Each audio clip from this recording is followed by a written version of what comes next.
एक कक्ष में 600 बच्चियों को बैठा के अगर डिसिप्लिन की बात करें जाती है, बिल्कुल भी उचित नहीं है, संभव ही नहीं। हार्डली इस कमरे के अकॉर्डिंग 190 से 120 बच्चे बैठ सकते हैं। 90 से 120 660 मतलब नामांकन है, 240 प्रेजेंट है। ये तो संभव ही नहीं कि कोई क्लास ले पाएंगे।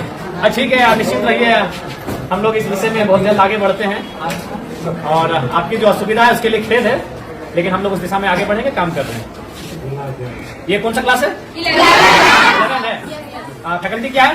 अच्छा, पढ़ाई लिखाई ठीक से कर रहे हैं ना? देखिए, मन लगा के पढ़िएगा ना, क्योंकि हम लोग जो है मिडिल क्लास फैमिली से आते हैं।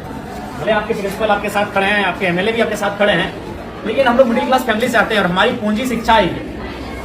हमारे मम्मी पापा के पास उतने पैसे नहीं है कि अगर हम शिक्षा में अच्छा नहीं करेंगे तो हम कोई बढ़िया व्यापार को आगे बढ़ा सकते हैं, हम बड़े शहरों में जाके अपने आप को स्थापित कर सकते हैं। हमारी पूंजी ही हमारा एजुकेशन है। हम जितना बेहतर से यहाँ से निखर के जाएंगे उतना हम अपने आप को स्टेब्लिश करेंगे। इसलिए आप लोग किसी भी प्रकार का कोई कंप्रोमाइज नहीं कीजिएगा। हम जानते हैं कि हो सके आपको समस्या आएंगी, क्योंकि बहन लोग को थोड़ी आ सकती है, क्योंकि आज भी लोगों की मानसिकताएं वैसी हैं, लेकिन आप निश्चिंत रहिए, अब जमाना बदला है, जमाने के लोगों की सोच बदली है और हमें लगता है कि बेटा और बेटी को समान दृष्टिकोण से लोग देख रहे हैं। तो आपको भी कुछ अगर सुविधाएं आएंगे तो उससे आपको पार जाना है। और कभी शिकायत और समस्या को लेकर अपनी पढ़ाई से कंप्रोमाइज मत कीजिएगा, इस चीज से कंप्रोमाइज मत कीजिएगा। देखिए, हम दूसरा का उदाहरण नहीं देंगे, आपके बीच आपके एमएलए खड़े हैं और हम आपको बताना चाहेंगे, हम अभी भी स्टूडेंट हैं। अभी हम धनबाद विनोद बिहारी महतो विश्वविद्यालय से डॉक्टर ऑफ फिलोसफी के स्कॉलर हैं। और ऐसा नहीं कि कंटिन्यू 2018 में हमारा एडमिशन है, बीच में 2 साल बाधित हुआ है, क्योंकि इसमें होता है कि साल में 1.5 साल में आपको प्रेजेंट करना पड़ता है अपना थीसिस।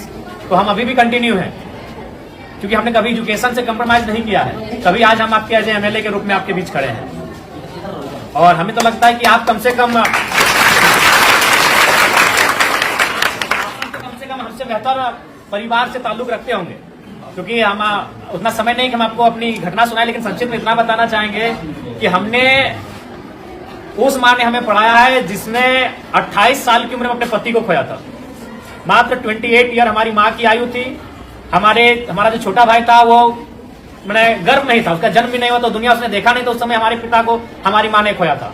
उसी साल हमारे दादाजी का भी देहांत हुआ था और ठीक उससे 2 साल पहले हमारी एक बहन और एक भाई, और उससे ठीक 1 साल पहले 1.5 साल पहले हमारे एक बहन का भी डेथ हुआ था। तो उस परिस्थिति में एक स्त्री ने हमारा परवरिश किया और आज आपके एमएलए के रूप में हम हैं। हमने कभी एजुकेशन से कंप्रोमाइज नहीं किया है। आज भी हम स्टूडेंट हैं, आज भी हम स्कॉलर हैं। इसलिए आपको आपके एमएलए ये संदेश देना चाहेंगे कि किसी भी परिस्थिति में आप अपनी पढ़ाई से समझौता नहीं कीजिएगा। यही आपकी पूंजी है, क्योंकि आपके माता पिता अगर सक्षम है तो अच्छी बात है, हम भी शुभकामना देते हैं कि आप बहुत सक्षम हो। लेकिन ये अधिकांश ये सत्य है कि हम लोग मिडिल क्लास फैमिली से आते हैं और हमारी पूंजी पैसा नहीं है, हमारी पूंजी एजुकेशन है। आप जितना यहाँ से निखर के जाएंगे उतना बेहतर आपका भविष्य होगा। इसीलिए कंप्रोमाइज बिल्कुल मत कीजिएगा। अगर आप पढ़ के जाएंगे तो कोई ना कोई रास्ता मिल जाएगा। अगर आप जमाने के अनुसार अपने आप को बनाएंगे तो कोई ना कोई रास्ता मिल जाएगा। अगर दुनिया में इतने लोग हैं तो उतना रास्ता भी है, लेकिन आप अपने आप को उस योग्य रखोगे तब ना। इसलिए आपको हमारी शुभकामनाएं हैं, आप लोग बेहतर करें। और जो भी आपकी समस्या है उनको हम जानने के लिए आपके बीच आए हैं। आपके तमाम शिक्षक प्रिंसिपल महोदय सब हमारे साथ हम लोग विजिट कर रहे हैं और जो भी समस्याएं छनकर आएगी उनको लेकर हम लोग काम करेंगे। ठीक है, तो हम ठीक है, पढ़ना से सबसे पहले हमारी बात को आप लोग सुनिए। 10 महीना, देखिए 10 में अगर आप है तो अभी ये महीना है दिसंबर का, आपके पास काफी कम समय है।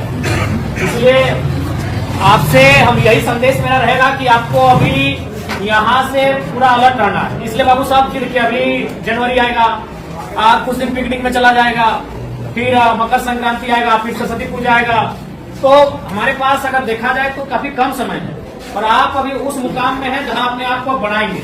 इसलिए यहाँ से आप एक भी दिन और इसके बाद ढील मत कीजिएगा। और एक बात, आप जो अभी तक पढ़ाई हुआ है, जैसी बात है सर लोग मेहनत किए, आप लोग पढ़े हैं, बहुत सारी चीजों को आप जाने हैं, उसको आप प्रैक्टिस कीजिएगा, रिवाइज कीजिएगा। जो चीजें अगर चूंकि अभी 10 में क्या है कि 10 के जो क्योंकि इसके बाद जब आप कॉलेज जाएंगे तो वहाँ एक्सपीरियंस दिखेगा, लेकिन अभी आप ज्यादातर रट के याद करते हैं, कोई भी चीजें आपको रटते हैं 4 बार 5 बार रटते हैं, तो उसके बाद भी अगर मान के चले आपसे भूल होता है तो उसको आप हाथ से प्रैक्टिस कीजिएगा, क्योंकि आप जितना पढ़ के रट के याद करोगे उससे ज्यादा आप हाथ से अगर लिखोगे ना 3 बार 4 बार तो उसको आप याद हो जाएगा। जो चीजें आपको लगता है कि इसको हम मेमोरी नहीं कर पा रहे हैं, याद नहीं कर पा रहे हैं, तो उसको आप कम से कम हाथ से प्रैक्टिस कीजिएगा, कई बार रफ लीजिएगा, उस रात में 4 बार 5 बार लिखिएगा उस प्रश्न का उत्तर, तो आपको याद होने लगेगा। और एक बात सबसे महत्वपूर्ण याद रखिएगा, क्योंकि आप अभी अपने जीवन का सबसे महत्वपूर्ण उम्र में है, यही है, ये जो एज होता है ना, ये इसको हम टीन एज कहते हैं। हमको अपने आप को बनाना भी यही है और बिगाड़ना भी यही है। अब ये डिपेंड आप पे करता है। देखिए आपके माता पिता तो इस उम्मीद से आपको भेजे कि मेरा बेटा वहां जाएगा, गुरुजी के सानिध्य में बैठेंगे, पढ़ेंगे तो पढ़ के आएंगे, लेकिन अब आप यहाँ क्या व्यवहार करते हैं ये आप पे डिपेंड करता है। तो इसीलिए आप यहाँ 4 घंटा 5 घंटा 6 घंटा समय देते हैं, तो उस 6 घंटा का रिजल्ट आना चाहिए ना।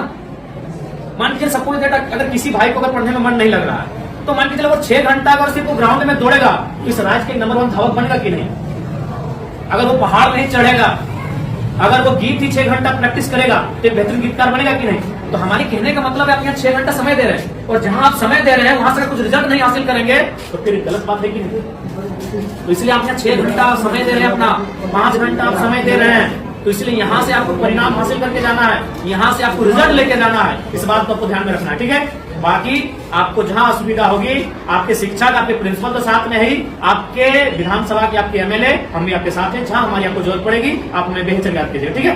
आज चूंकि समय का अभाव है, 1 घंटे हम आपको ले लेते हैं, लेकिन समय का अभाव है। जैसे बच्चा का गाने का दिमाग में इतनी हो गया है, काफी लेकर हम लोग भेजे हैं सर, इसी वाला अनाज मतलब मिलता है। हाँ, तो जो सादा के बच्चा हम भेजे दिखा के सामाजिक सुरक्षा, हाँ, पैसा 30,000 का महीना मिलता है, ठीक है। 8,000 तो आपने भेजे, ठीक, इसको हमको संज्ञान में रखिएगा, क्योंकि उनको मालूम है अगर हम खेती में मन नहीं लगाएंगे तो फसल नहीं होगा, फसल नहीं होगा तो परिवार का अनाज नहीं होगा। किसी को मन नहीं लगता, जब धान काटने के लिए जाते हैं पूछेगा मन लगता है?